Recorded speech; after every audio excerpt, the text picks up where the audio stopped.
Reentry is a transition that can take, years. It's just about just taking accountability and moving forward and just trying to change lives after that. Two people who know the struggles a Nashville inmate will soon go through.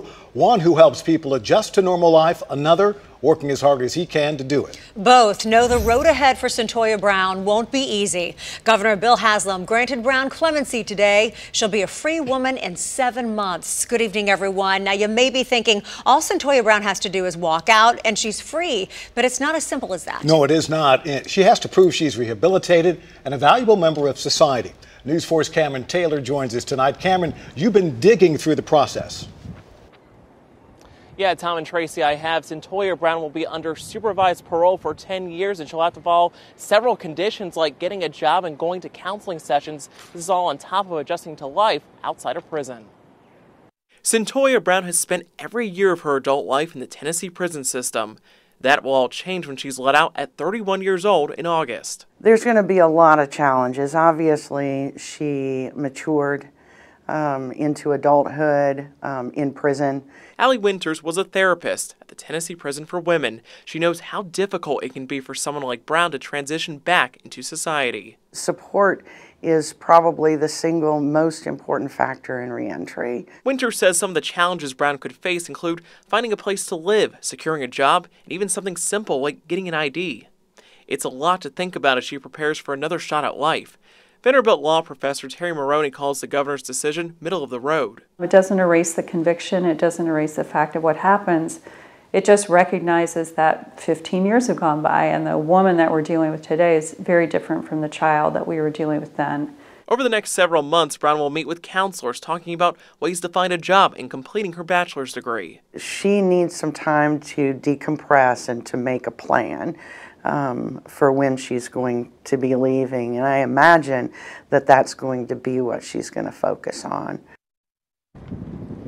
Now, after Brown is released, she'll meet with her parole officer. They'll go over everything from how often they'll meet to whether she needs to be enrolled in extra programs to help her. Tom and Tracy. Cameron Taylor tonight, thank you. And there's one Nashville man who understands exactly what Centoya will be going through, trying to readjust to the community now after being locked up for more than a decade. News 4's Kim St. Ange sitting down tonight with Calvin Bryant, a man we introduced you to in October after a judge shortened his sentence. So, Kim, what does he say is the hardest adjustment here?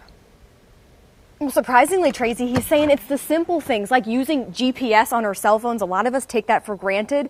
And just to put this into perspective, when Calvin Bryant went to jail back in 2009, flip phones were the big thing. He says hardest of all, though, since he got out, is really changing his mindset.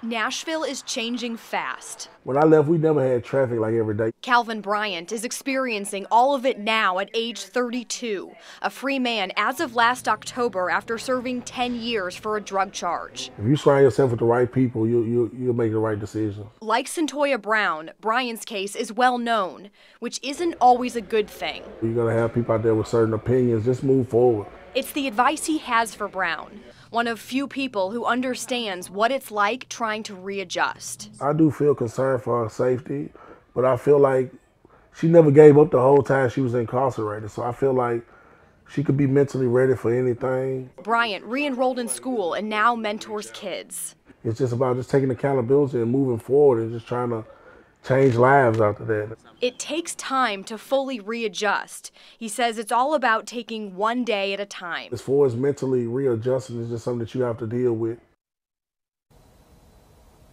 So Bryant says he's actually surprised by how much Nashville embraced him, how many job opportunities he's been offered, and he also plans to reach out to Brown, offer her any help he can. Live in Nashville, Kim St. Ange, News 4.